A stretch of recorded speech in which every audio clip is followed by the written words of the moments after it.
1953, the year of the coronation, the Queen sent 300 telegrams to Britain's centenarians.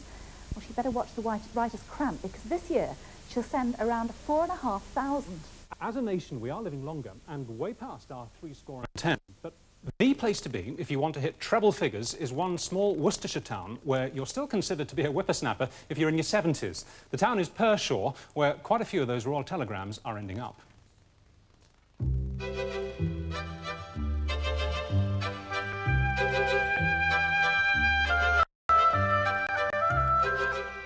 Turn-of-the-century Britain. Scenes captured on some of the earliest film cameras, but images very few people can actually remember. The horses were lovely. They used to draw the buses.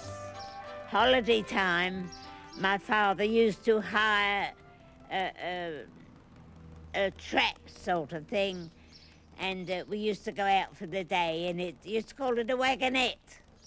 The first electric tram was run underground, and then they'd overhead wire. I can remember all those sorts of days. Lillian Riley and Annie Finch were both born in 1894, and when they talk about the World War, they mean the first one. I was on munitions, and I used to go at 7 o'clock in the morning until 6 in the evening, and you never knew whether you got to work, whether there'd be an air raid or anything like that. During their long lives, both women have seen many changes in Pershore. There are cars now instead of horses, and the streets are much busier than they were 100 years ago.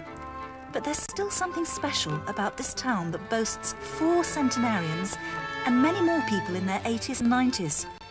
So what's their secret? I've never drank alcohol, and I've never smoked. I used to drink orangeade. I've tried to make the best of life, done what kindness I could to everybody, make the best what comes your way, and do the best you can for everybody. Can't do any more.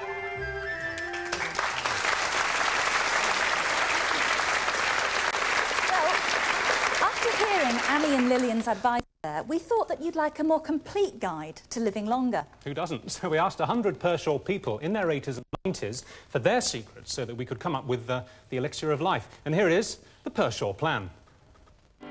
When it comes to food, they give the chip shop and the burger bar a miss. They like their meals homemade in Pershore, and fruit and veg must be bought fresh every day. Smoking is out, but it's OK to have a drink. Sherry proves popular with a Sunday dinner, and so is a tot of whiskey before bedtime. As for the non-alcoholic kind, tea gets the vote here, well ahead of coffee. A brisk daily walk is the preferred exercise routine. Painting and gardening are the main hobbies. And sorry, Rover, Pershore people would rather keep cats. And when we ask about sex life, most said that they had kept it up after drawing their pension. A few said chance would be a fine thing, and one old guy in his 90s said, yes, please. You did? One thing we didn't mention, the homemade plum wine. And the locally brewed cider. It is Pershore's bank holiday fete today, and we know that loads of you are watching there, so... Cheers to you all in Pershore. Here's to the next 100 years. Cheers. Cheers, Pershore. Rob.